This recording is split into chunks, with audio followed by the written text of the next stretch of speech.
In the forgotten corners of Riverside Heights, Arizona, where broken streetlights cast uneven shadows and hope often came in the form of day-old bread from the corner market, fate was about to orchestrate the most impossible story of the year. Christian Lopez, a 31-year-old construction worker whose calloused hands told the story of every unpaid overtime hour and missed meal, never could have imagined that a rain-soaked Thursday evening would transform his family's life forever. What started as a simple act of human decency helping an injured girl on the side of Highway 89 would soon reveal a secret so extraordinary that it would shake the foundations of American politics and prove that sometimes angels come disguised as ordinary people in extraordinary circumstances. Before we dive into this incredible journey, tell us in the comments where you're watching from tonight. And if this story moves you even half as much as it moved us, hit that subscribe button because tomorrow we have something absolutely mind. He'd been calculating sleep in increments of 13 minutes for the past 6 months, the exact amount of time it took him to walk to his daughter's bedside, check that she was breathing peacefully, and return to his own mattress on the living room floor. Sleep had become a luxury he rationed, like everything else in their carefully managed life. Nalena Lopez, his 8-year-old daughter, slept curled around a stuffed purple dinosaur named Rex that she'd rescued from a garage sale 2 summers ago. Her dark hair fanned across a pillowcase that Christian had sewn himself from an old sheet after the original had torn beyond repair. The sight of her peaceful face always made the 3 jobs worth it. The morning shift laying concrete for Davidson Construction, the afternoon hours stocking shelves at Martinez Grocery, and the evening deliveries for Tony's Pizza Palace that kept them housed and fed, if barely. Christian moved through their morning routine with the precision of someone who had learned that wasted minutes meant wasted money. Elena's school lunch, a peanut butter sandwich, an apple that was softer than he preferred but still edible, and a small bag of pretzels he'd bought in bulk, sat waiting in her worn backpack beside homework that he'd helped her finish the night before at their kitchen table, a card table they'd found abandoned behind the furniture store. "Morning, Mija," he whispered, gently shaking Elena's shoulder. "Time for another adventure." Nalena stirred, her eyes opening to reveal the same warm brown that had captivated him the first moment he'd held her as a newborn. Her mother, Carmen, had left when Elena was 3, chasing dreams of becoming a singer in Nashville with promises to send for them that had stopped coming after the first month. The empty space Carmen had left behind had forced Christian to become both father and mother, provider and protector, homework helper and bedtime story reader. "Is it Pancake Thursday?" Elena asked hopefully, rubbing sleep from her eyes. Christian's heart clenched. Pancake Thursday had been their weekly tradition until 3 months ago when the construction company had cut his hours and luxuries like pancake mix had moved to the maybe next week category. "How about we make special toast instead? I got strawberry jam yesterday." Nalena's smile never faltered, and Christian marveled at her resilience. She had inherited his ability to find joy in small victories, and her mother's gift for making everything feel like an adventure. As she got ready for school, chattering about her science project on volcanoes and her friend Katie's loose tooth, Christian prepared for another day of physical labor that would leave his back aching and his hands raw, but would pay for Elena's school books and the small apartment that kept them safe. NTHE bus stop was 6 blocks away, a walk they took together every morning before Christian headed to his first job. Elena skipped beside him, her backpack bouncing against her small frame, pointing out interesting clouds and asking questions about everything from why flowers grew in cracks in the sidewalk to whether astronauts ever got homesick in space. These morning walks were Christian's favorite part of each day, 23 minutes of uninterrupted time with his daughter, no bills to worry about, no bosses to please, just a father and daughter starting another day together. "Daddy," Elena said as they approached the familiar cluster of parents and children waiting for bus 47. "Mrs. Patterson says Parent Career Day is next Friday. Will you be able to come?" Christian had already requested the morning off, trading his lunch breaks for the rest of the week to make up the lost wages. He'd done the math. Missing 4 hours of work would cost them exactly $38, money they needed for Elena's upcoming dental checkup. But the hopeful look in his daughter's eyes made every sacrifice worth considering. "Wouldn't miss it for the world, Princess," he said, meaning every word despite the financial hit they'd take. "What should I tell your class about construction work? Tell them how you build houses for families," Elena said matter-of-factly, "and how you're the strongest daddy in the whole world because you carry heavy things all day and still have energy to help me with homework." Christian knelt down to hug her as the school bus rounded the corner, its familiar rumble announcing another day of separation. "Love you to Jupiter and back," he he said, their special phrase, and around all the moons twice. Elena completed, squeezing him tight before joining the line of children boarding the bus. And as bus 47 pulled away with his daughter's face pressed against the window, waving until she disappeared from sight, Christian checked his phone for the time. 7:43 a.m., 17 minutes to get to the construction site, where 12 hours of cement mixing, steel carrying, and foundation laying awaited him. Then the grocery store, then pizza deliveries until well past Elena's bedtime. NHE had no way of knowing that in less than 12 hours, during what should have been a routine pizza delivery on the outskirts of Riverside Heights, he would encounter a girl whose very existence would challenge everything he thought he knew about justice, family, and the invisible barriers that separate ordinary people from extraordinary circumstances. No way of knowing that his instinct to help others, the same quality that had him checking on elderly neighbors and sharing his lunch with coworkers who'd forgotten theirs, would soon place him at the center of a story that would make national headlines and prove that heroes don't always wear capes. Sometimes they wear work boots and carry their hearts on their sleeves. Preparing and narrating this story took us a lot of time, so if you are enjoying it, subscribe to our channel. It means a lot to us. Now back to the story. NTHE Concrete Mixer's relentless churning had become the soundtrack to Christian's mornings, a mechanical heartbeat that measured his days in yards of foundation poured and dollars earned. By 10:30 a.m., sweat already stained his Davidson construction shirt, and the Arizona sun promised another scorching day that would test both his endurance and his resolve. He worked alongside Miguel Santos, a 57-year-old veteran who'd taken Christian under his wing 3 years ago when he'd first started in construction. "You're pushing too hard again, Hermano," Miguel observed, watching Christian haul his third wheelbarrow of cement mix without stopping for the water break that company policy mandated every hour. "The foundation won't disappear if you take 5 minutes." Christian wiped his forehead with the back of his work glove, leaving a streak of dust across his skin. "Got Elena's school pictures to pay for next week." $28 might not sound like much to some people, but it's a week of groceries for us. Miguel shook his head with the knowing expression of someone who'd raised 4 children on construction wages. "Your little girl, she wouldn't want you collapsing from heat exhaustion. Pictures don't mean nothing if daddy's in the hospital." NBUT Christian had already learned the brutal mathematics of poverty. Every missed hour of work meant something Elena couldn't have. Last month, it had been new shoes when her old ones had worn through at the toes. The month before, a winter coat from the thrift store that still had enough warmth left in it to last another season. He'd mastered the art of making a dollar stretch like elastic, of finding ways to say yes to his daughter when the bank account screamed, "No NTHE job site," was a half-finished strip mall that would eventually house a chain restaurant, a cell phone store, and a nail salon. Businesses that would serve families who never had to choose between school pictures and groceries. Christian found a strange satisfaction in building places he'd probably never be able to afford to visit, knowing that his work created spaces where other people's dreams could flourish.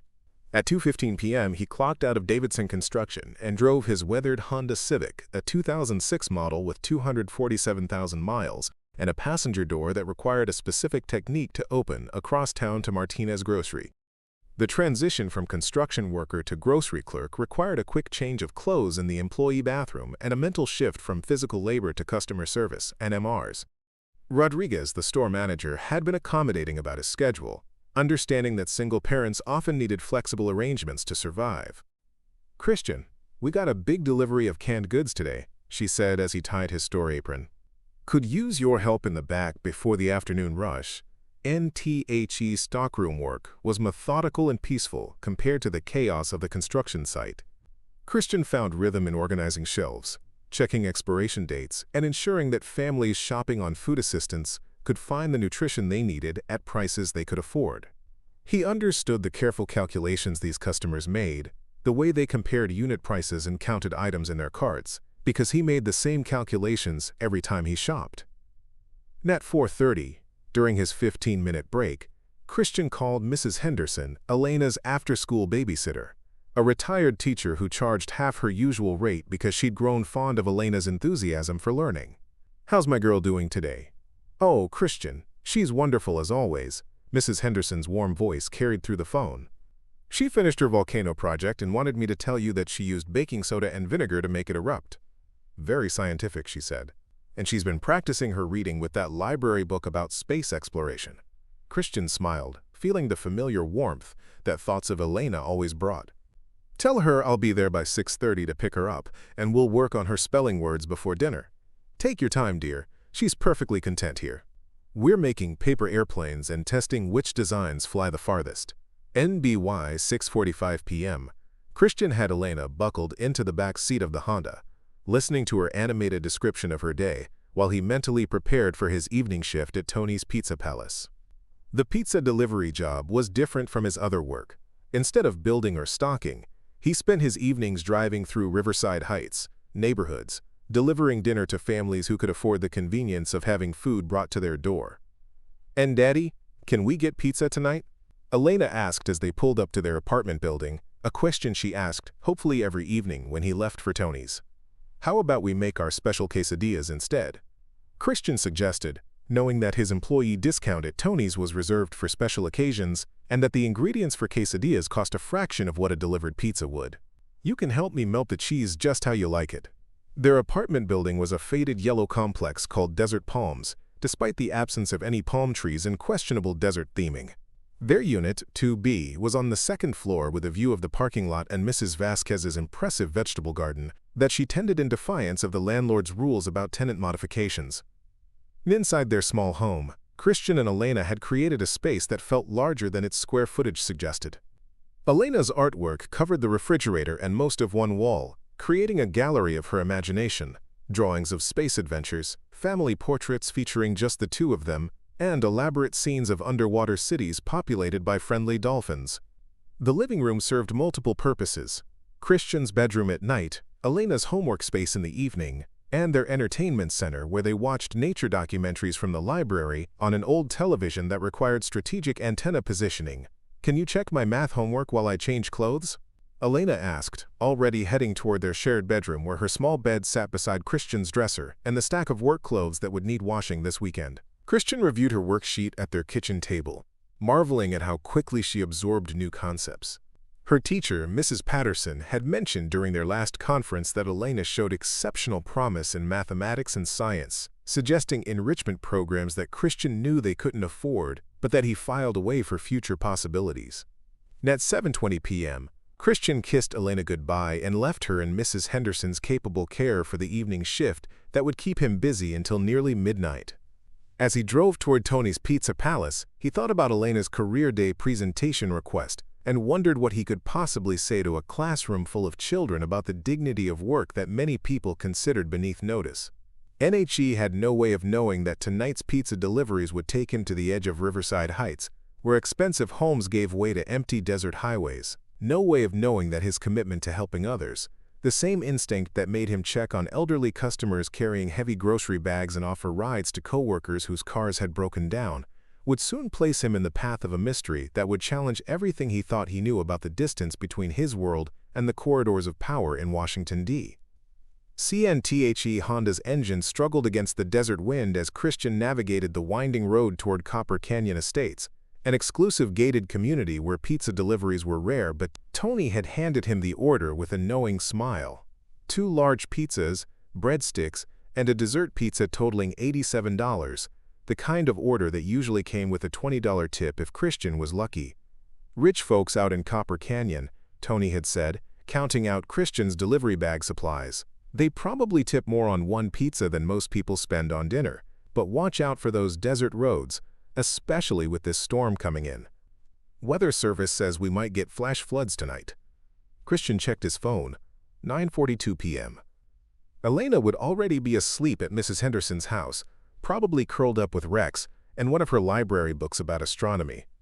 The thought of her peaceful face gave him energy as he drove through increasingly sparse neighborhoods, leaving behind the familiar streetlights of Riverside Heights for the darkness of Arizona's open desert.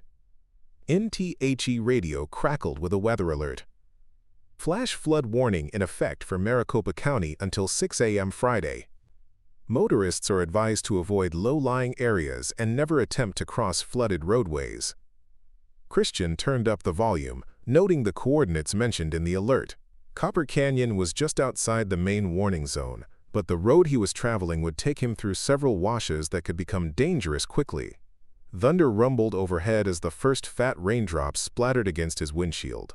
Within minutes, the gentle drops had become a steady downpour that overwhelmed his aging wipers and made the road ahead difficult to see. Christian slowed down, remembering Miguel's stories about desert flash floods that could transform a dry creek bed into a raging river in less than 10 minutes.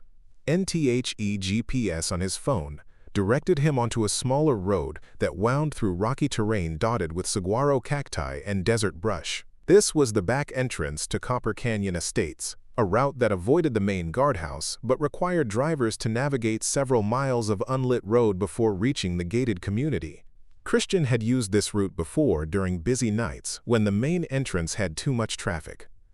Lightning illuminated the desert landscape in stark, momentary clarity, revealing the dramatic beauty of the Sonoran Desert that stretched endlessly in all directions. Christian had always found peace in Arizona's vast openness, the way it made human problems seem smaller against the backdrop of ancient mountains and star-filled skies. Tonight, though, the storm had transformed the peaceful desert into something wild and unpredictable. At 10:17 p.m., Christian's headlights caught something unusual on the side of the road ahead. At first he thought it might be debris blown by the wind, but as he drew closer, his heart jumped into his throat.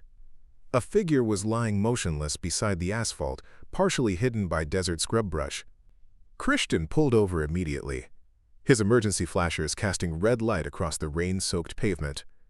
His construction training had included basic first aid, and Miguel had always emphasized that helping others wasn't just good karma. It was a responsibility that came with being part of a community, even when that community stretched across miles of empty desert. Grabbing the heavy-duty flashlight he kept in his glove compartment, Christian stepped out into the storm.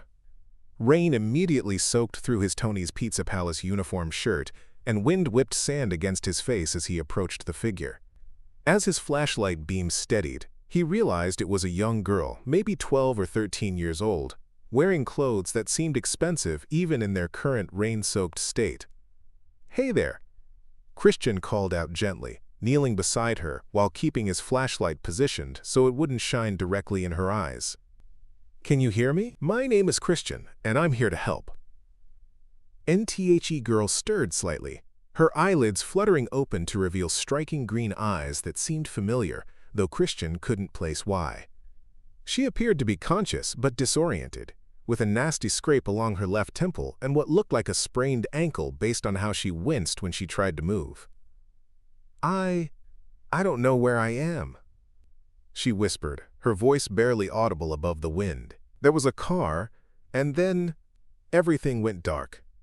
Christian's trained eye quickly assessed her injuries while his mind raced through the protocols Miguel had taught him about accident scenes. The girl needed medical attention, but she was conscious and talking, which were positive signs. More concerning was her location, miles from any houses or businesses, on a road that rarely saw traffic, especially during storms. "What's your name, sweetheart?" Christian asked, while carefully checking for any signs of serious head trauma. "Do you remember what happened?" "Lily?" she said after a moment of confusion, as if she had to think about it. "My name is Lily, and I was in a car with someone, but I can't remember who or why we were driving out here." Christian looked around for any sign of a vehicle or other people, but his flashlight revealed only empty desert stretching in all directions. No skid marks on the asphalt, no broken glass or metal debris that would indicate a car accident. It was as if this girl had simply appeared in the middle of nowhere during one of the worst storms of the season. "Lily, I'm going to help you get to a hospital, okay?" Christian said, making a decision that felt both obvious and momentous. "I've got a car right here, and there's a medical center about 20 minutes away. Can you move, or do you think anything might be broken?" Lily tried to sit up, grimacing with pain but managing to support herself. "My ankle hurts really bad, and my head feels fuzzy, but I think I can move." She looked at Christian with those remarkable green eyes, and something in her expression reminded him of Elena when she was scared, a mixture of bravery and vulnerability that pulled at his protective instincts. Without hesitation, Christian scooped Lily into his arms, surprised by how light she felt, despite being nearly as tall as Elena. As he carried her toward his Honda, rain continuing to soak them both, He noticed details that seemed incongruous with finding an injured child alone in the desert. Her clothes were high quality, her dental work looked expensive, and despite her injuries and confusion, she carried herself with a natural confidence that spoke of privilege and education. "The pizzas," Lily mumbled as Christian gently placed her in his passenger seat, adjusting the seatbelt to accommodate her injured ankle. "What about pizzas, honey? You smell— Are you a pizza delivery person?" Christian glanced back at the delivery bag still warm in his back seat, the $87 order that was getting cold while he dealt with this emergency. "Yeah, I am. But right now, I'm just someone who wants to make sure you're safe." He started the Honda and began the careful drive toward Riverside Heights Medical Center. Christian had no idea that he was carrying the most wanted person in America, a girl whose disappearance had triggered the largest search operation in Secret Service history, and whose safe return would soon make him the most unlikely hero in the country. The emergency room at Riverside Heights Medical Center buzzed with the controlled chaos of a Thursday night shift. Christian helped Lily through the automatic doors, her arm draped around his shoulder as she favored her injured ankle. The bright fluorescent lights seemed harsh after the darkness of the desert, and the antiseptic smell mixed with the lingering aroma of rain-soaked clothes created an oddly comforting atmosphere of safety and medical competence. "I need help over here." Christian called to the triage nurse, a middle-aged woman named Janet, whose name tag indicated 15 years of emergency room experience. "Found this girl injured on Highway 89. Looks like she might have a concussion and definitely has an ankle injury." NJA Net immediately guided them to a wheelchair, her professional assessment taking in Lily's condition with practiced efficiency. "What's your name, sweetie?" she asked Lily while checking her pupils with a small pen light, and Lily, the girl, responded, though Christian noticed a slight hesitation, the same pause he'd observed when she'd first told him her name in the desert. I think I was in some kind of accident, but I can't remember much." As Janet wheeled Lily toward a treatment area, Christian found himself following, reluctant to leave her alone despite having no official connection to her care. The protective instinct that had driven him to help her in the first place now made him want to ensure she received proper attention and had someone advocating for her welfare. "Are you family?" Janet asked, noting Christian's obvious concern. "No, I just found her on the side of the road during the storm," Christian explained. She was alone. No car or other people around. Seemed like she needed help. NDR. Amanda Foster, a young physician with kind eyes and efficient movements, emerged from behind a curtain to examine Lily. As she conducted her initial assessment, Christian noticed how Lily responded to medical questions with unusual sophistication, using terminology that seemed advanced for someone her age. "The pain in my temporal region is manageable," Lily told Dr. Foster when asked about her head injury. "I experienced brief unconsciousness, but my cognitive function seems largely intact, despite some retrograde amnesia regarding recent events." Foster and Christian exchanged glances. Most 12-year-olds wouldn't describe their symptoms using medical terminology, and Lily's articulate responses suggested an education level that didn't match her mysterious circumstances. "Lily, do you remember your last name?" Dr. Foster asked gently. "Or your parents' names? We need to contact someone to let them know you're safe." Lily's face clouded with confusion and what looked like carefully controlled fear. It's hard to remember. Everything before waking up in the desert feels fuzzy, like trying to remember a dream." She looked at Christian with those striking green eyes. "But I remember him helping me. He carried me to his car and brought me here." While Dr. Foster continued her examination, Christian found himself studying Lily more carefully. Her rain-soaked clothes were designer quality, the kind of jeans that cost more than Christian made in a week, and her sneakers were a limited edition style he'd seen advertised but never in person. Her haircut was precise and expensive, the work of a professional stylist rather than a neighborhood salon. More intriguingly, Lily seemed to have an unconscious awareness of personal space and body language that suggested formal training. She sat with perfect posture despite her injuries, made direct eye contact when speaking, and had a way of listening that made people feel heard and valued. Christian had seen similar qualities in Elena's teacher, Mrs. Patterson, who'd attended finishing school, but it seemed unusual in such a young girl. "Mr. Lopez," Dr. Foster said, having gotten his name from the insurance information he'd provided. "Since you found Lily, would you mind staying while we complete our examination? Given her memory issues, having a familiar face might help keep her calm." Christian nodded, though he wondered if he should call Tony's Pizza Palace to explain why he'd never delivered the $87 order that was now stone cold in his car.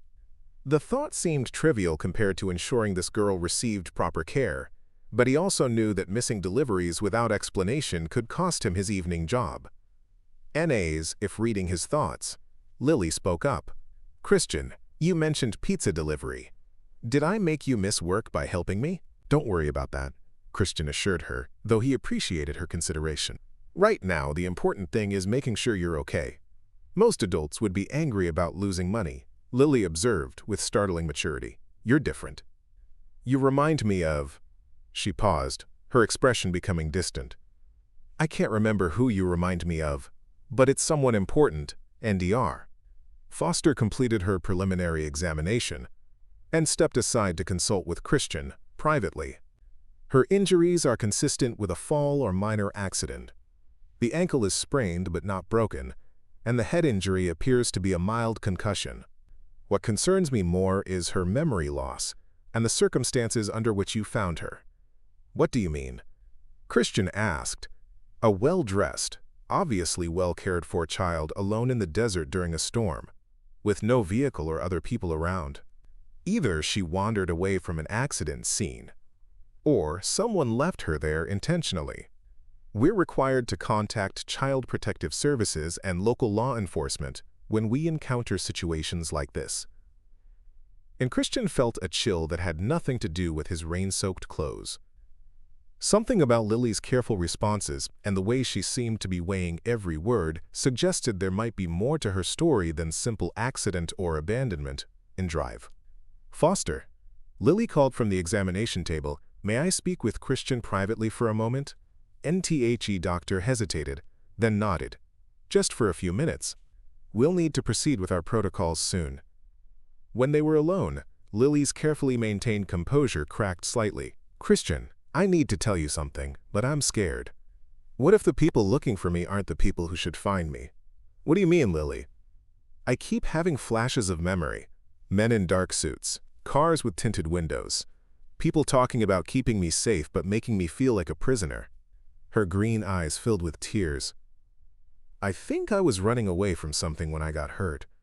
And I think the reason I can't remember my last name is because I'm afraid to remember it." Christian knelt beside her wheelchair, his protective instincts now screaming that this girl was in some kind of serious trouble. "Lily, whatever's going on, we'll figure it out together, okay? But Dr. Foster is right. We need to contact authorities who can help keep you safe." "Promise me something," Lily whispered urgently. "Promise you won't leave me alone with anyone until we know for sure they're trying to help me, not hurt me." As Christian looked into those remarkable green eyes, he realized that helping an injured girl had somehow evolved into something much more complex and potentially dangerous. But his answer came without hesitation, and "I promise, Lily. We'll figure this out together." Officer Maria Gutierrez arrived at Riverside Heights Medical Center 40 minutes after Dr. Foster's call, her patrol car's headlights cutting through the storm that showed no signs of abating. Christian watched through the emergency room windows as she parked and made her way through the rain, noting her careful, measured approach that suggested experience with delicate situations involving children. "Mr. Lopez?" Officer Gutierrez introduced herself with a firm handshake and kind eyes that immediately put Christian at ease. "I understand you found this young lady on Highway 89 during the storm. Can you walk me through exactly what happened?" As Christian recounted the events of the evening, he noticed Lily watching the officer with intense concentration, as if trying to determine whether she could be trusted. When Officer Gutierrez approached to introduce herself, Lily's response was polite but cautious, answering questions with the same careful precision she'd shown with Dr. Foster. "Lily, we're going to do everything we can to help you get back to your family," Officer Gutierrez said gently. "Can you tell me anything else about what happened before Mr. Lopez found you?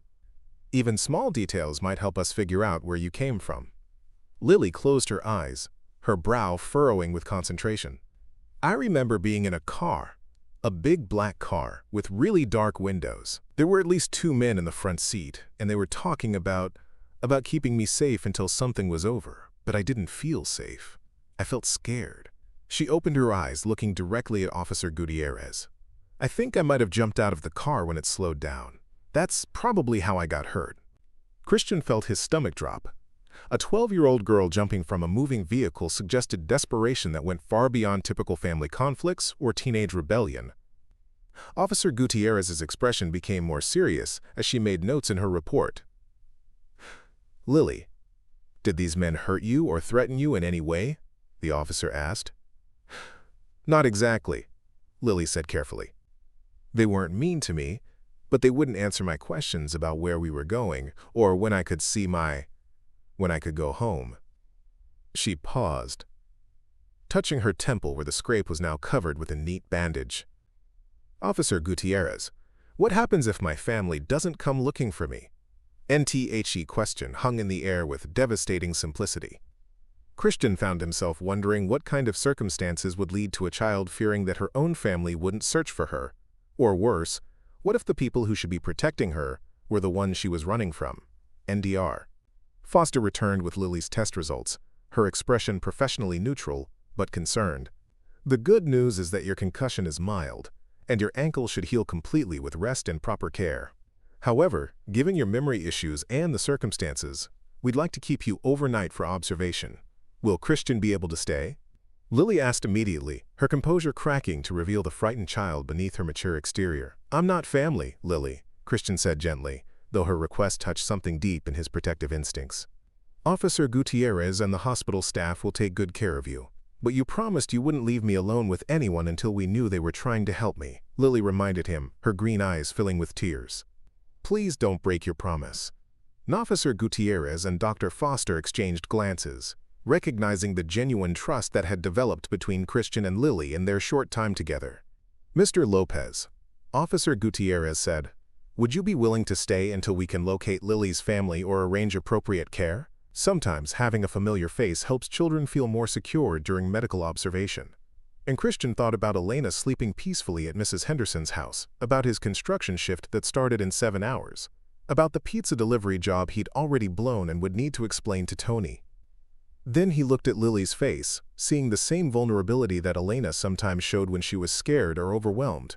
"Of course I'll stay," he said simply. And as the night progressed, Christian found himself in the unusual position of being a bridge between Lily and the various professionals trying to help her.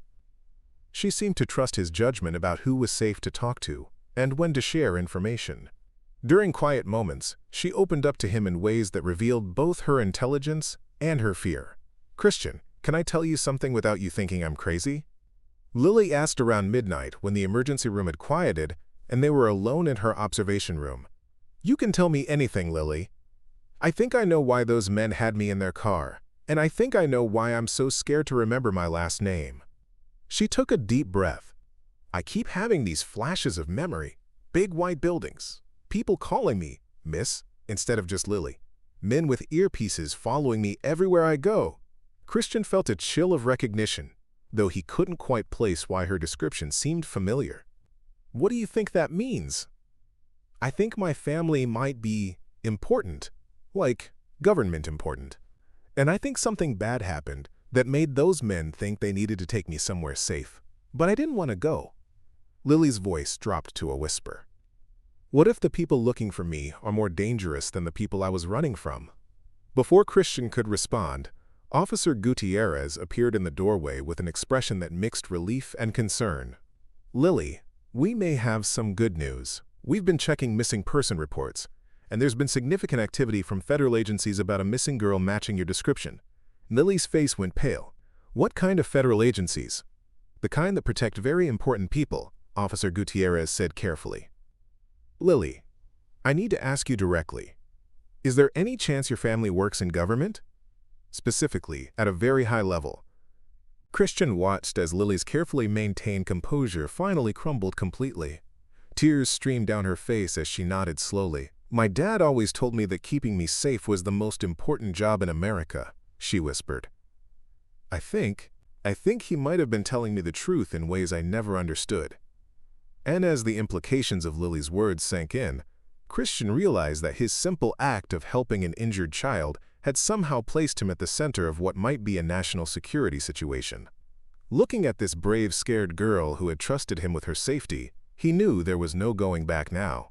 NTHE's storm outside was beginning to clear, But Christian sensed that a much more complicated tempest was just beginning.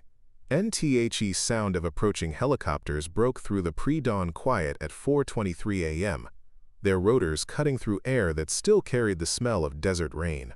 Christian had been dozing in the uncomfortable hospital chair beside Lily's bed when the distant thrum of aircraft jolted him awake. Lily was already sitting up, her face pale with a mixture of recognition and dread.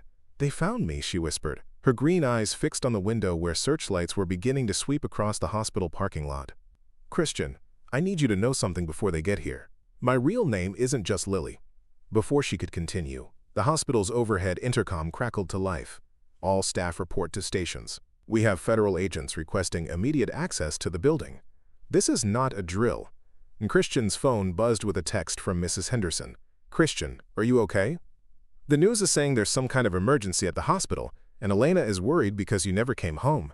The reality of his situation hit him like a physical blow.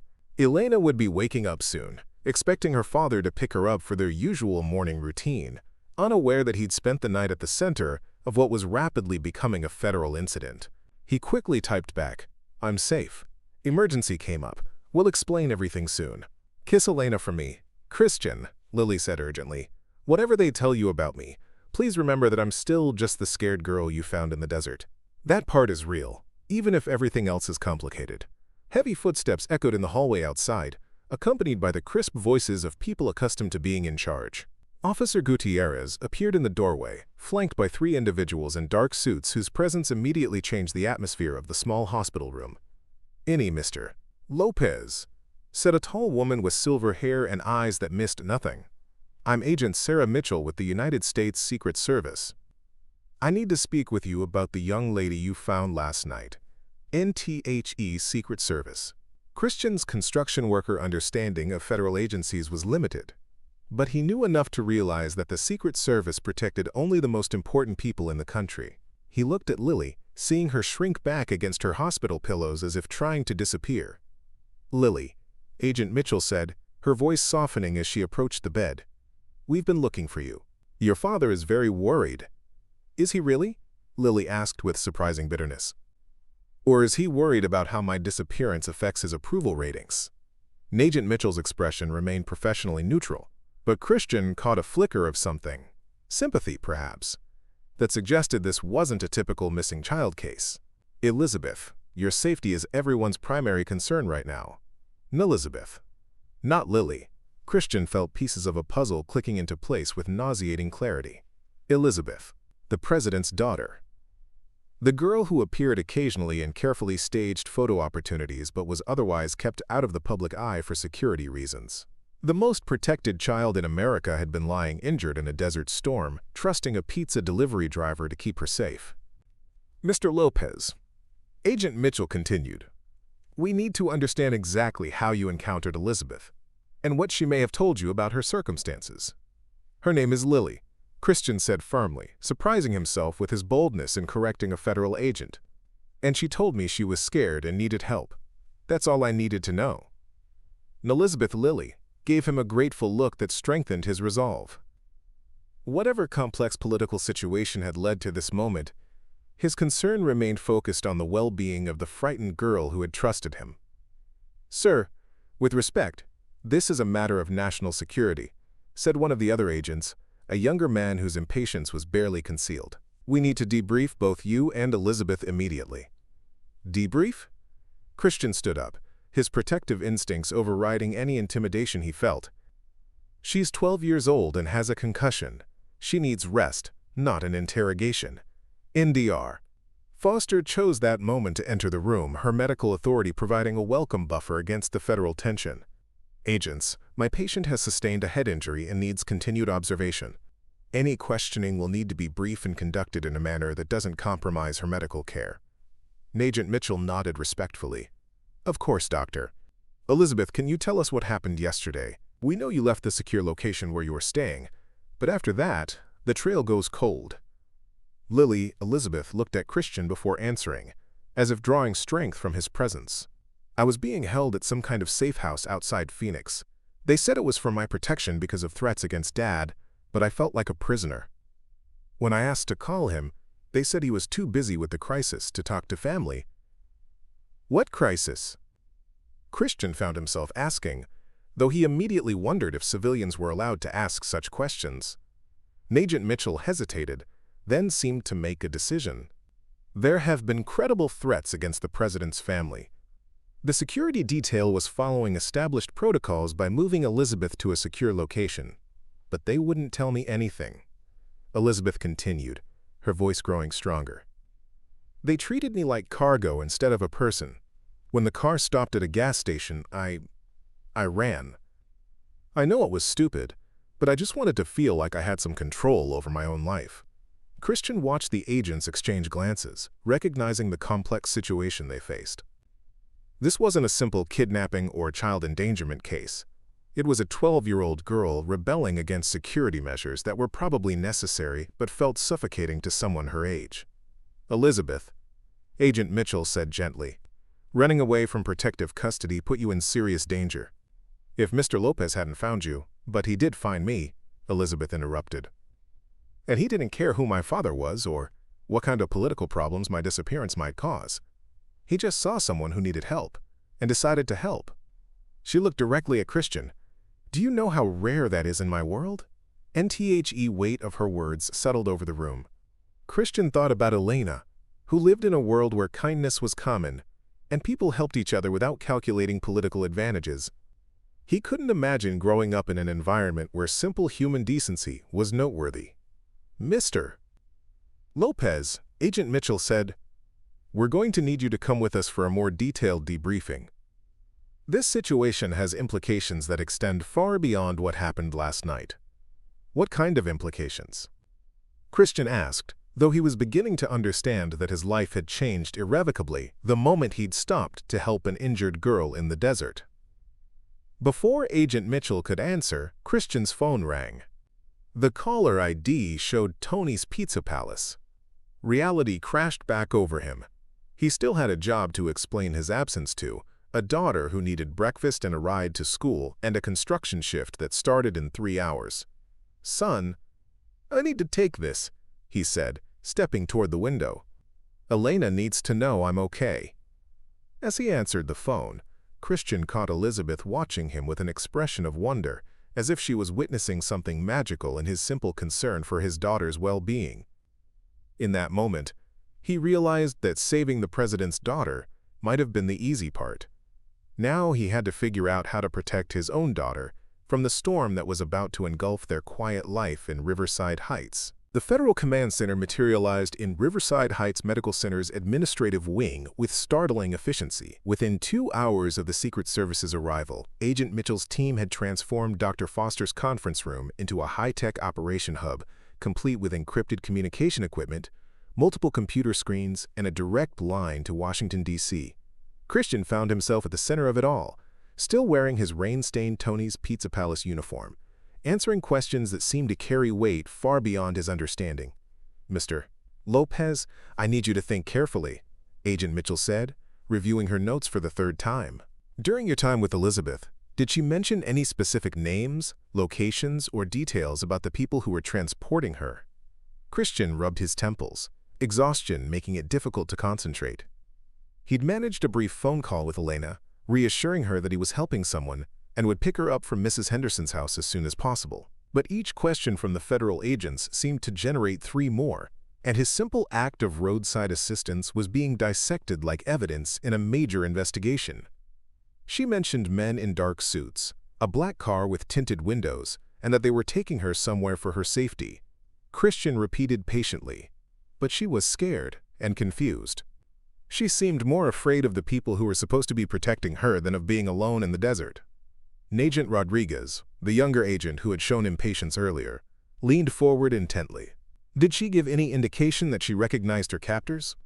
Any suggestion that this might have been an inside job? Captors? Christian's voice sharpened. I thought you said they were her protective detail. The situation is complex, Agent Mitchell said carefully. Elizabeth was moved from the White House to a secure facility yesterday morning due to specific intelligence about threats against the First family. However, the detail assigned to transport her was not part of her regular security team. A chill ran down Christian's spine as the implications became clear. Are you saying that the people who had her weren't legitimate federal agents? We're still investigating, Agent Mitchell replied, but her evasive tone suggested the answer was more alarming than she was willing to admit. What matters now is that Elizabeth is safe and that we understand exactly what happened during her time missing. Through the conference room's glass walls, Christian could see increased activity throughout the hospital.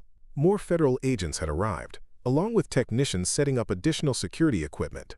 The media had begun gathering in the parking lot, their satellite trucks and camera crews creating a circus atmosphere that felt surreal to someone whose biggest previous brush with law enforcement had been a speeding ticket 3 years ago. Agent Mitchell, Christian said, I need to ask you something directly. Is my daughter in danger because I helped Elizabeth? NTHE question seemed to catch the federal agent off guard. She exchanged glances with Agent Rodriguez before answering. Mr. Lopez, we take the security of all citizens seriously, especially those who have assisted in protecting members of the First Family. We're prepared to provide whatever support your family needs. It wasn't really an answer, and Christian's construction worker pragmatism cut through the diplomatic language to the truth underneath. His decision to help an injured girl had potentially put Elena at risk. The thought made his stomach clench with a fear more intense than anything he'd felt during his years of financial struggle. And I want to see Elizabeth, Christian said suddenly. Before you take her back to Washington or wherever she's going, I want to make sure she's okay. Mr. Lopez, Elizabeth is about to be reunited with her father, Agent Mitchell explained. The president is flying here personally to accompany her back to the White House. Given the sensitive nature of the situation, civilian contact will need to be limited, NTHE president. Coming to Riverside Heights. Christian thought about Elena's upcoming career day presentation and wondered how he would possibly explain to her class that he'd met the most powerful man in the world while delivering pizza during a rainstorm. NHI's phone buzzed with a text from Miguel at the construction site. Hermano, where are you?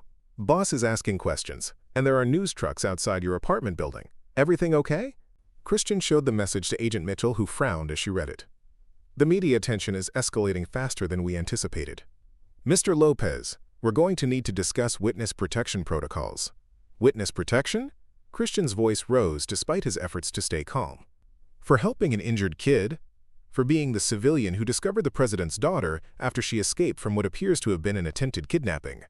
Agent Rodriguez clarified bluntly, earning a sharp look from his superior. Before Agent Mitchell could respond, a commotion outside the conference room drew their attention. Through the glass walls, they could see Elizabeth arguing with a medical attendant who was trying to guide her back to her room. Even from a distance, her body language conveyed frustration and determination. She wants to see Mr. Lopez, reported Agent Thompson, another member of Mitchell's team, as he entered the conference room. She's refusing to cooperate with the medical discharge process until she can speak with him. Agent Mitchell sighed. 5 minutes, Mr. Lopez. Given everything you've done for her, I think we can manage that. Christian found Elizabeth standing beside the window in her hospital room, looking out at the media circus that had erupted in the parking lot. She'd changed from the hospital gown into clothes that someone had brought, designer jeans and a sweater that probably cost more than Christian's monthly rent, but she still looked like the scared girl he'd found in the desert. They're saying you might have to go into witness protection because you helped me, Elizabeth said without turning around. That's not fair, Christian.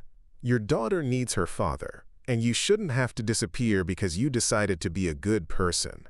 Elizabeth, sometimes doing the right thing has consequences we don't expect, Christian said gently. But I don't regret helping you. And SHE turned to face him, and he was struck again by the maturity in her green eyes. My father is coming here to get me. When he arrives, there are going to be reporters and photographers and all kinds of people who want to turn this into a political story. But before that happens, I need you to know something. What's that? For the first time in my life, someone helped me without wanting anything in return. No photo opportunities, no political favors, no access to my father. Elizabeth's voice grew stronger. You helped me because I needed help, and that's the kind of person I want to be when I grow up. Before Christian could respond, Agent Mitchell appeared in the doorway. Elizabeth, Air Force One has landed. Your father will be here in 20 minutes. NA's federal agents began their final preparations for the presidential arrival. Christian realized that his quiet life in Riverside Heights was about to change in ways he couldn't imagine. But looking at Elizabeth's grateful smile, he knew that some changes were worth whatever challenges they brought. NTHE's storm outside had ended. But the real tempest was just beginning. NTHE presidential motorcade arrived at Riverside Heights Medical Center with a precision that transformed the small hospital into the temporary center of American political power. Christian watched from the conference room window as black SUVs, communication vehicles, and security teams created a perimeter that stretched for 3 city blocks. The media presence had exploded overnight. News trucks from every major network lined the streets, and helicopters circled overhead like mechanical vultures seeking the perfect shot. Lopez. Agent Mitchell said, her earpiece crackling with constant updates. President Harrison has requested to meet with you personally before taking Elizabeth back to Washington. Christian's hands trembled slightly as he adjusted his wrinkled pizza delivery uniform, the same clothes he'd been wearing for nearly 18 hours. Meeting the President of the United States while dressed like he'd just finished a shift at Tony's Pizza Palace seemed surreal, but the past day had redefined his understanding of what was possible. Agent Mitchell, Christian said, before the President arrives, I need to know something. The people who had Elizabeth, have you figured out who they really were? NTHE federal agent's expression grew grave. Preliminary investigation suggests they were part of a sophisticated operation, possibly foreign-sponsored, designed to kidnap the president's daughter during a routine security transfer. Elizabeth's escape disrupted their plan and potentially prevented an international incident. The weight of those words settled over Christian like a heavy blanket. His simple decision to help an injured girl had inadvertently thwarted what sounded like an act of terrorism or political sabotage. The implications for his family's safety suddenly felt enormous, which means, Agent Rodriguez added grimly, that whoever orchestrated this operation now knows that a pizza delivery driver from Riverside Heights disrupted their carefully planned kidnapping. They're going to want to know how much you saw, how much Elizabeth told you, and whether you pose a threat to their future operations. Christian's phone buzzed with another message from Mrs. Henderson. Christian, Elena is asking why there are news people outside our house. What should I tell her? NTHE reality of his situation crystallized with painful clarity. Elena was probably watching cartoons at Mrs. Henderson's house, unaware that her father had become a person of interest to both federal investigators and potentially dangerous criminals.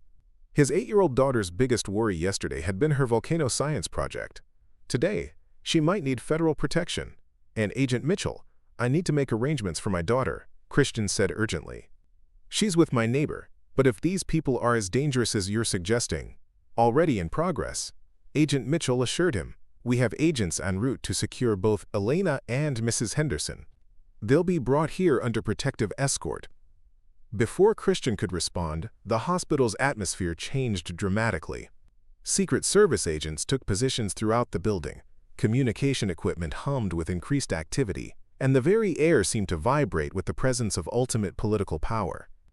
Through the window, Christian saw a figure emerging from the central vehicle, President David Harrison, looking exactly like he did in photographs but somehow more real, more human, as he strode toward the hospital entrance with the confident bearing of someone accustomed to command. Mr. Lopez, Agent Mitchell said softly, remember that the president is also a father whose daughter was missing for 12 hours. Everything else is politics, but that part is personal. Christian was escorted to Elizabeth's hospital room, where she sat on the edge of her bed, her posture reflecting both anticipation and anxiety. She'd been briefed about her father's arrival, but Christian sensed that their relationship carried complexities that went beyond typical father-daughter dynamics. Elizabeth said as he entered, "Thank you for staying. I know you have your own daughter to worry about. Nelena's going to be fine," Christian said, hoping he sounded more confident than he felt. "And your father is here now. You're safe." NTHE's sound of approaching footsteps in the hallway signaled the presidential arrival. When President Harrison entered the room, Christian was struck by how the man's political persona seemed to fall away as he focused entirely on his daughter. The leader of the free world became simply a father who had spent 12 hours not knowing if his child was alive or dead. "Lizzie," President Harrison said softly, crossing the room in 3 quick strides to embrace Elizabeth. "Are you hurt? Are you okay?" "I'm fine, Dad," Elizabeth replied, but Christian heard the tremor in her voice that suggested their reunion carried emotional weight beyond relief. "Christian took care of me. He saved my life." NP Resident Harrison turned to face Christian, and for a moment, the most powerful man in the world looked at him with the simple gratitude of one parent to another. "Mr. Lopez, I understand you found my daughter injured and alone in the desert last night. Yes, sir, Christian said, feeling inadequate in the face of presidential attention. She needed help, so I helped her. Agent Mitchell briefed me on the circumstances. President Harrison continued. Elizabeth was being transported by people we now believe were hostile operatives, not our security personnel. When she escaped from their vehicle, she could have died in that storm if you hadn't stopped to help. NTHE President paused, studying Christian with eyes that had negotiated international treaties and stared down foreign adversaries. Mr. Lopez, you saved my daughter's life without knowing who she was or expecting any reward. That kind of character is rare in my world. Sir, I have an 8-year-old daughter of my own, Christian replied. I'd want someone to help her if she was scared and alone. President Harrison's expression softened. Elizabeth told me about your daughter Elena and how you're working 3 jobs to support her. She also told me that you promised to protect her until you knew she was safe, and that you kept that promise even when federal agents arrived. Christian glanced at Elizabeth, who was watching their interaction with intense interest.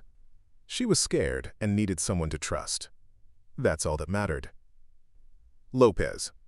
President Harrison said formally, the United States of America owes you a debt that can never be fully repaid. But more than that, I owe you a father's gratitude for protecting my daughter when I couldn't.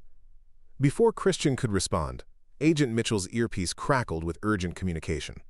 Her face went pale as she listened, then approached the president with obvious concern. Sir, we've intercepted communications suggesting that the operation to kidnap Elizabeth may have been part of a larger plot. Intelligence indicates there could be additional attempts to target the first family, and anyone connected to Elizabeth's rescue may also be at risk. NP resident Harrison's expression hardened as he processed this information. Agent Mitchell, what are our options for protecting Mr. Lopez and his daughter? Full witness protection relocation, sir. New identities. New location. Complete separation from their current life. Christian felt the room spinning around him. Witness protection meant Elena would lose her school, her friends, her sense of home and stability.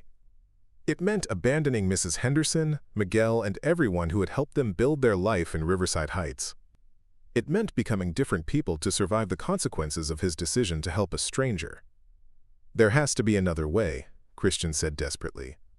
My daughter doesn't deserve to lose everything because I did the right thing. NP resident Harrison looked at his own daughter, then back at Christian. Mr. Lopez, let me be very clear about something. The people who tried to take Elizabeth are sophisticated, well-funded, and extremely dangerous. If they believe you pose a threat to their operations, they won't hesitate to eliminate that threat. NTHE weight of those words settled over the hospital room like a death sentence. Christian thought about Elena's innocent excitement about career day, her volcano project, her dreams of becoming an astronaut. All of it might disappear because he'd stopped to help an injured girl during a rainstorm. In BUT, looking at Elizabeth's grateful face and remembering the fear in her eyes when he'd found her in the desert, Christian knew he would make the same choice again, regardless of the consequences. NTHE question was whether he could protect Elena from those consequences before it was too late. NTHE's secure briefing room adjacent to Elizabeth's hospital room had been hastily converted into a crisis management center, complete with encrypted video links to the Pentagon, CIA. Christian found himself sitting at a conference table surrounded by the highest levels of American intelligence apparatus, still wearing his pizza delivery uniform, as officials debated the fate of his family with clinical precision. The intelligence is clear. Director Patricia Walsh from the CIA said via secure video link, her voice carrying the authority of someone who had spent decades managing international threats. The operation to kidnap Elizabeth was orchestrated by the Kozlov Group, a sophisticated criminal organization with ties to hostile foreign governments. They specialize in high-profile kidnappings for political leverage. NP resident Harrison leaned forward in his chair, his expression grim. What's their typical response when operations fail? Elimination of witnesses, sir. Director Walsh replied without hesitation. They view any civilian who can identify their operatives or methods as an ongoing security risk. Mr. Lopez's intervention didn't just save Elizabeth. It exposed their entire network to potential identification, and Christian felt his world tilting on its axis. 24 hours ago, his biggest worry had been whether Elena's dental work would fit into their monthly budget. Now he was learning that international criminals considered him a threat worthy of elimination. Agent Mitchell, President Harrison said, What's the current threat assessment for Mr. Lopez and his daughter? Severe and immediate, sir. Agent Mitchell responded, consulting her tablet.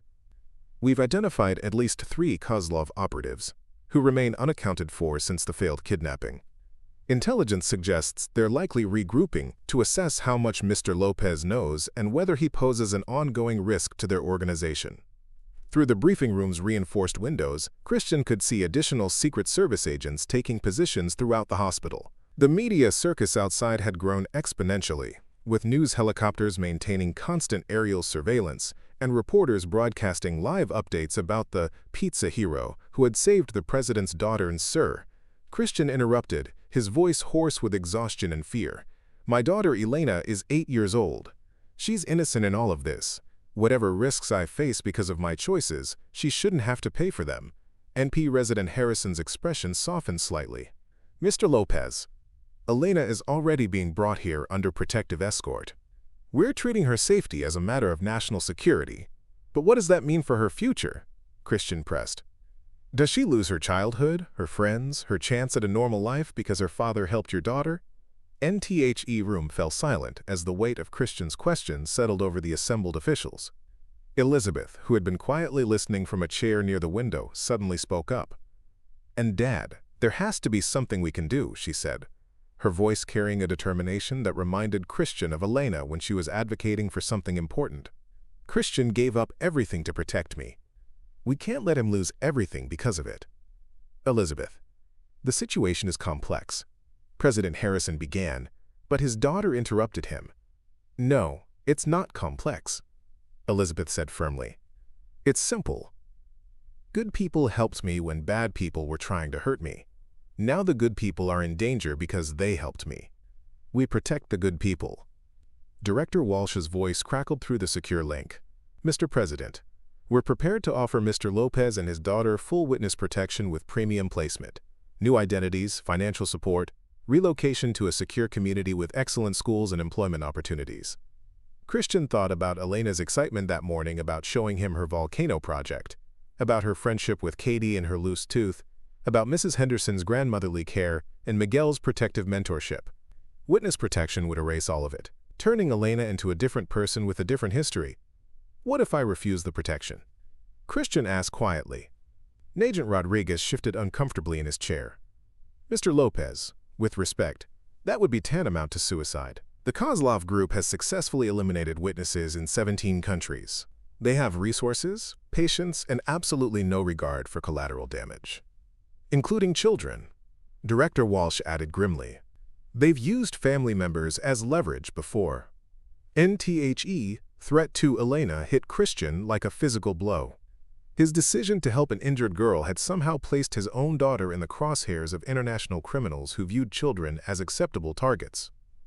There is one alternative, President Harrison said slowly, as if the idea was forming as he spoke.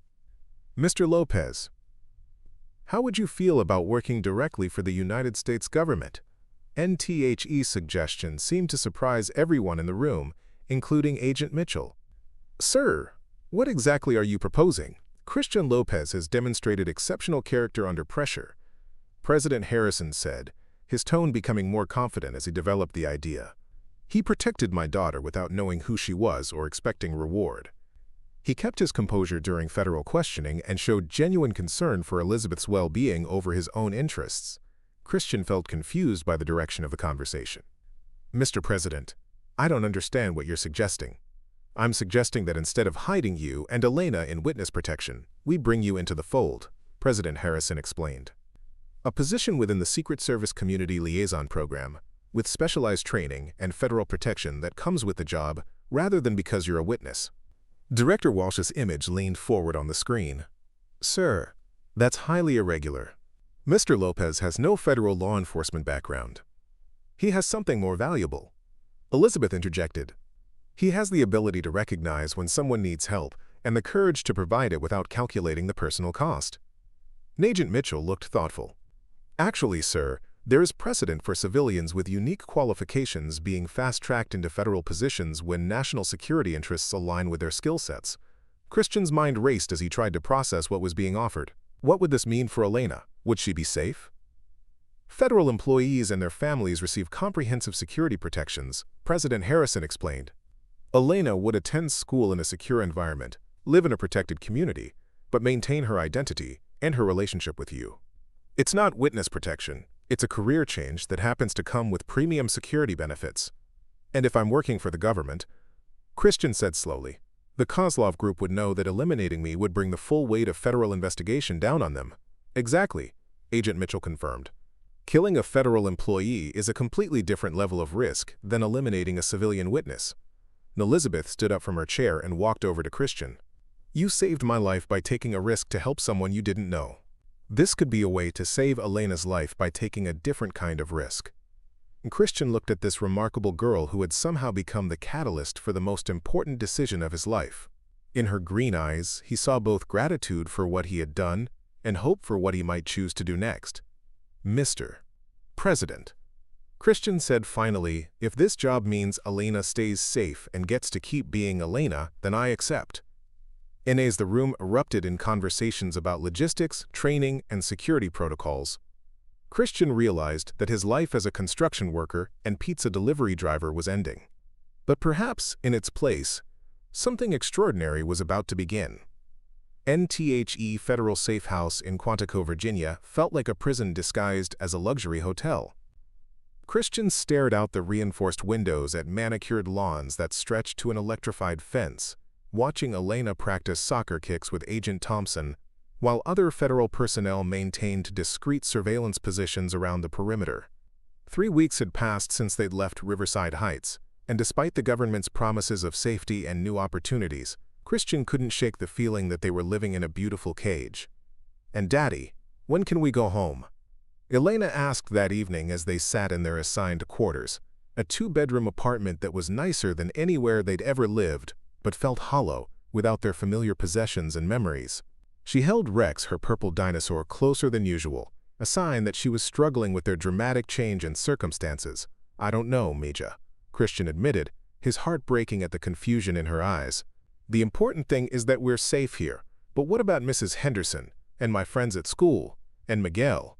Elena's voice grew smaller with each question. Agent Thompson says I might not see them again for a very long time. Christian pulled his daughter into his arms, feeling the weight of every decision that had led them to this moment. The federal training program he'd begun was intensive and exhausting.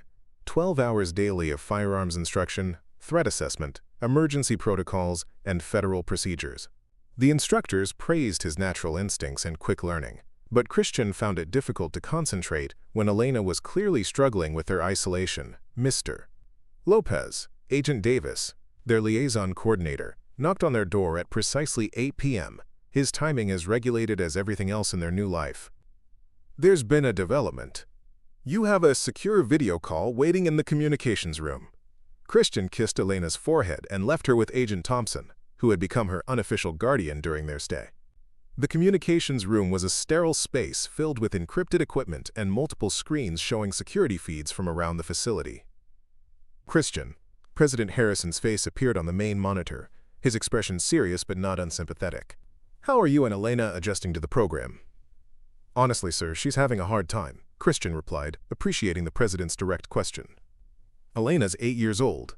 She doesn't understand why helping someone meant losing everything familiar in her life. I was afraid of that, President Harrison said.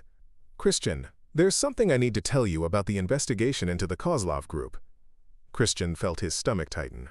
Did they find the people who tried to take Elizabeth? We found them, President Harrison confirmed, but not in the way we expected.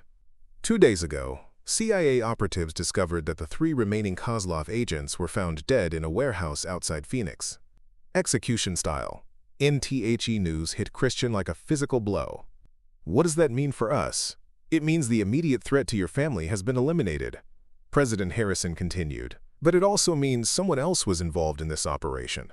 Someone who was willing to kill their own operatives to prevent them from being interrogated. Christian processed this information, understanding that their situation had become more complex rather than more resolved.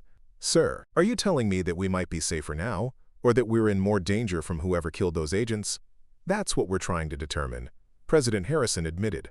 Christian, I'm going to be direct with you. The federal position we offered you was real, and you've shown exceptional aptitude during training. But I also understand that Elena needs stability more than you need career advancement. Through the communication room's windows, Christian could see Elena playing chess with Agent Thompson in the recreation area, her small face serious with concentration. She'd learned to adapt to their circumstances with the resilience of childhood, but he could see the cost in her quieter moments when she thought no one was watching. Mr. President, what are our options? 3 possibilities, President Harrison said. First, you complete the federal training program and accept a position with permanent relocation to a secure community near Washington. Elena would attend an excellent school with other children of federal employees, and you'd both have lifetime protection. Christian nodded for him to continue. Second, we arrange for you to return to Riverside Heights with discreet but ongoing protection. You'd resume your civilian life, but with federal security monitoring and immediate response capabilities if threats emerge. And the third option, NP Resident Harrison's expression became more thoughtful. Elizabeth has a proposal that she's asked me to consider seriously. She wants to establish a civilian recognition program, something that acknowledges citizens who show extraordinary courage in protecting others. It would come with financial support, educational benefits, and security protections, but without requiring federal employment. And Christian felt a flicker of hope. What would that mean practically? It would mean Elena could return to her school in Riverside Heights, you could choose your own employment, and your family would receive ongoing support and protection without having to disappear into federal service. President Harrison explained. Elizabeth has been quite persuasive about the need to reward good citizenship without destroying the lives of good citizens. Before Christian could respond, Agent Davis entered the communications room with an urgent expression. Sir, we have Elena on line 2. She's insisting on speaking with the president directly. NP Resident Harrison looked surprised but nodded for the connection to be made. Elena's face appeared on a secondary monitor, her expression serious beyond her years. Mr. President, Elena said formally, I wanted to thank you for keeping me and my daddy safe. But I also wanted to ask you something important. Of course, Elena. What's your question? My daddy helped your daughter because that's who he is, Elena said with the straightforward honesty of childhood. He helps people who need help. But if helping people means we have to stop being ourselves, then maybe the bad people win anyway. President Harrison's expression showed genuine surprise at Elena's insight. That's a very wise observation, Elena. What do you think we should do? I think we should go home, Elena said simply. I think my daddy should keep helping people, and I should keep going to my school, and we should trust that good people are stronger than bad people when they work together. Christian felt his chest tighten with pride and fear in equal measure. His 8-year-old daughter had articulated something that weeks of federal experts had struggled to define: the difference between being protected and being imprisoned. Elena, President Harrison said gently, going home might mean facing some risks that staying here wouldn't involve. Mr. President, Elena replied with Elena's characteristic directness. My daddy taught me that the right choice isn't always the safe choice. Sometimes being brave means trusting people to help keep you safe instead of hiding where nobody can hurt you but nobody can help you either. As Christian watched his daughter speak truth to the most powerful man in America, he realized that the decision about their future had already been made. Elena needed to be Elena, and he needed to be the father who had raised such a remarkable child. NTHE only question now was whether the world would be safe enough for them to go home. NTHE morning sun cast long shadows across the tarmac at Andrews Air Force Base as Christian and Elena prepared to board the government transport that would take them back to Arizona. 3 days had passed since Elena's conversation with President Harrison, and the federal machinery had worked with surprising speed to arrange their return to Riverside Heights under what officials were calling protective community integration. And Daddy, will our apartment still have my drawings on the refrigerator? Elena asked as they walked across the tarmac, her small hand firmly gripped in Christian's, while Agent Mitchell provided escort to the aircraft. I hope so, Maja, Christian replied, though he wondered what they would find after nearly a month away. The government had continued paying their rent and arranged for their possessions to be maintained, but he knew that some things, like Elena's sense of home and security, couldn't be preserved through administrative efficiency. Agent Mitchell carried a briefcase containing what she called their reintegration package, new identification documents that looked identical to their originals but contained embedded security features, emergency communication devices disguised as ordinary cell phones, and detailed protocols for the discrete protection network that would monitor their safety. Lopez, Agent Mitchell said as they settled into the aircraft's comfortable seating, "I want you to understand exactly what you're walking into. The media attention has been intense. Your apartment building has been under constant surveillance from news crews, and there have been multiple requests for interviews from every major network." And Christian nodded, having expected the media circus. What worried him more were the other kinds of attention their story might have attracted. What about the investigation into whoever killed those Kozlov agents? Ongoing but inconclusive, Agent Mitchell admitted. However, intelligence suggests that eliminating those operatives was likely an attempt to sever connections rather than a prelude to continued operations. The threat assessment for your family has been downgraded from imminent to elevated but manageable. Nelena looked up from the coloring book Agent Thompson had given her as a goodbye gift. Agent Mitchell, does that mean the bad people aren't trying to hurt us anymore? It means that very smart people are working very hard to make sure you and your daddy stay safe, Agent Mitchell replied diplomatically. And that there are good people watching out for you, even when you can't see them. NTHE flight to Phoenix passed quickly, with Elena alternating between excitement about seeing Mrs. Henderson and anxiety about how much might have changed in their absence.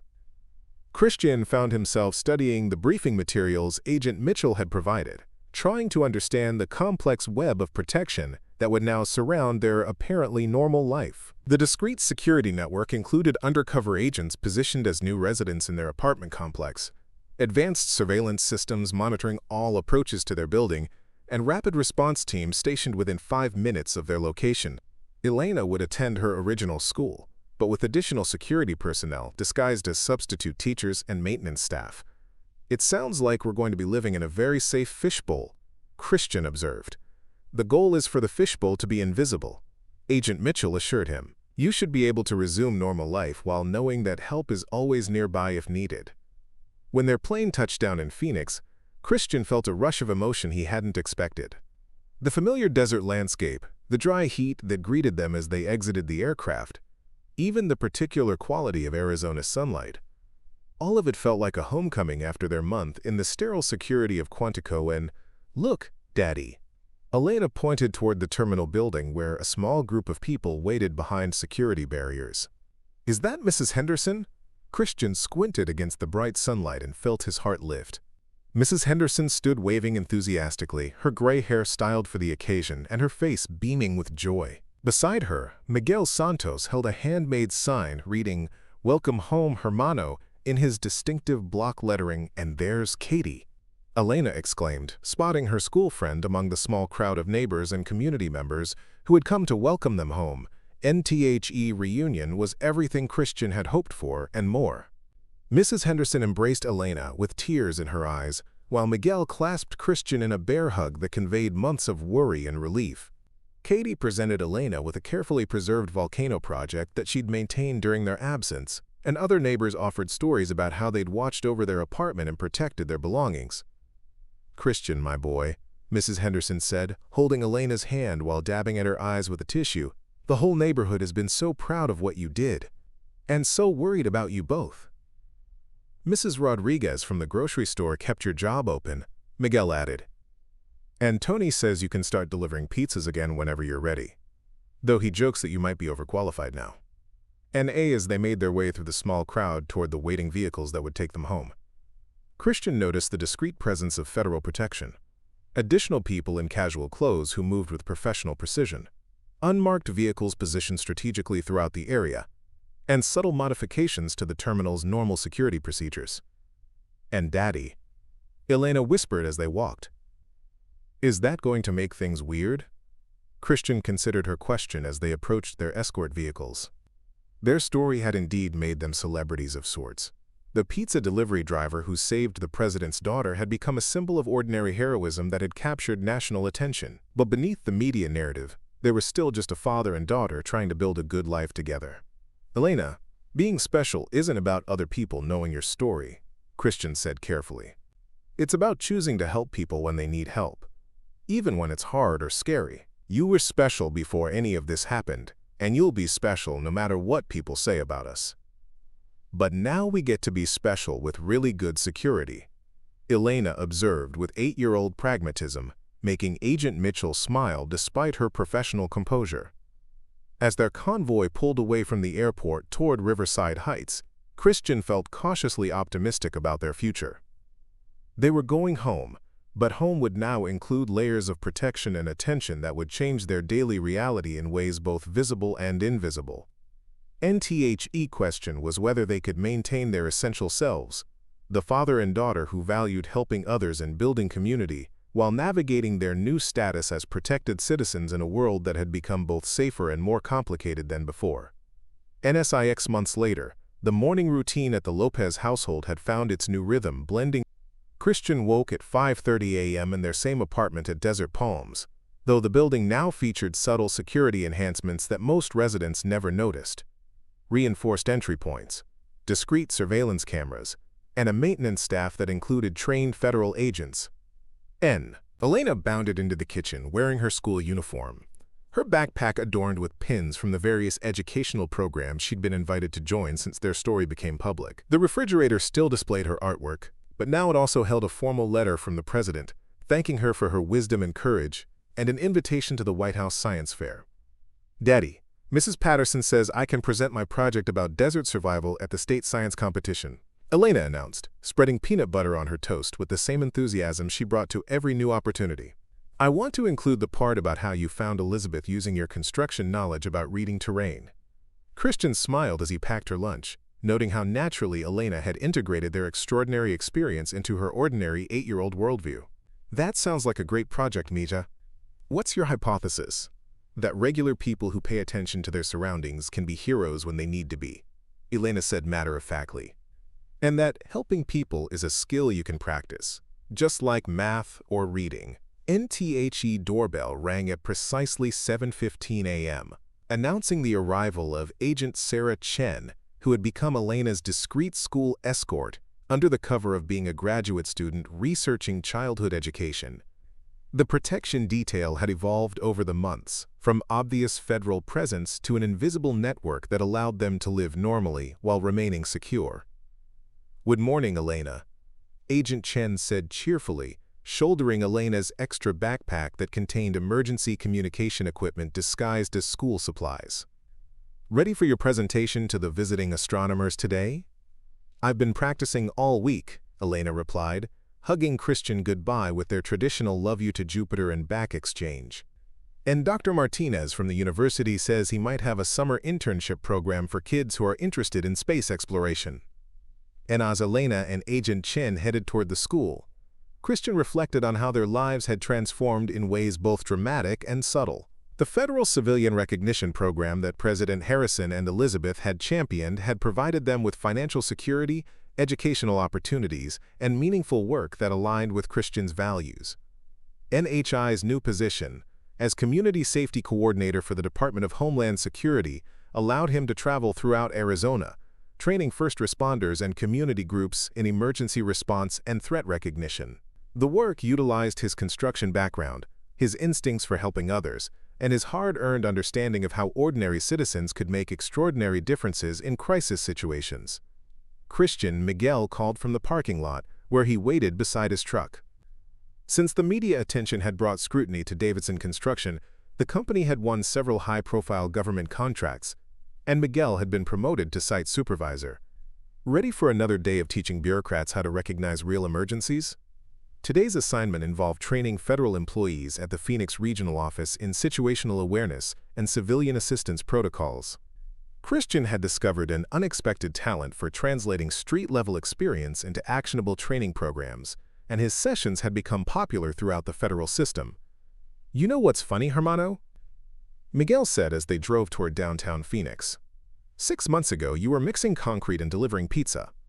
Now you're teaching federal agents how to think like regular people. The skills aren't that different, Christian reflected. Construction work teaches you to see problems before they become disasters. Pizza delivery teaches you to read neighborhoods and recognize when something's not normal. Federal training just gave me the vocabulary to explain what I was already doing. NTHE training session that morning involved 25 federal employees learning to identify suspicious behavior, provide emergency assistance, and coordinate with local authorities during crisis situations. Christian had developed a reputation for practical, no-nonsense instruction that focused on actionable skills rather than theoretical procedures. The key to helping people, Christian told his students during the afternoon practical exercise, is understanding that everyone has something valuable to contribute. The construction worker who notices unusual vehicle patterns, the grocery clerk who recognizes when customers seem distressed, the pizza delivery driver who knows which roads are safe during storms. Community safety depends on everyone paying attention and caring enough to act. And after the training session, Christian's secure phone buzzed with a text from an encrypted number he'd come to recognize. "Dad says thank you for the training materials you sent. They're being implemented in all major cities." Elizabeth had maintained contact with both Christian and Elena, sending occasional updates about her life and gratitude for how their experience had changed her understanding of public service. Her advocacy for the Civilian Recognition Program had become a model for other initiatives that honored ordinary citizens who demonstrated extraordinary character. NTHAT evening, Christian attended Elena's science presentation at Riverside Heights Elementary, watching with pride as his daughter explained desert survival techniques to an audience that included university professors, federal education specialists, and neighborhood families. Her confidence and knowledge reflected not just academic achievement, but the resilience and wisdom she'd developed through their shared experience. In conclusion, Elena told her audience, "My research shows that the most important survival skill isn't knowing special techniques or having expensive equipment. It's caring enough about other people to help them when they need help, even when it's inconvenient or scary." NTHE applause that followed felt like recognition not just for Elena's project, but for the values that had guided their family through the most challenging and transformative period of their lives. Later that night, as Christian tucked Elena into bed in their familiar bedroom, she looked up at him with those wise brown eyes that seemed to hold insights beyond her years. "Daddy, do you ever wonder what would have happened if you hadn't stopped to help Elizabeth that night?" But then I remember that the choice wasn't really about what would happen afterward. It was about what kind of people we wanted to be in that moment, and we wanted to be the kind of people who help, Elena said sleepily. "Even if we don't know how the story ends. Especially when we don't know how the story ends." Christian agreed, kissing her forehead as she drifted towards sleep. And outside their window, the lights of Riverside Heights twinkled in the desert darkness, and somewhere in that familiar landscape, discreet guardians maintained their vigilant watch. But inside their home, a father and daughter had found their way back to themselves, carrying forward the simple truth that had started their extraordinary journey. Sometimes the most powerful thing you can do is help someone who needs help. Trust that good will triumph over fear, and remember that real heroes are just ordinary people who choose to care.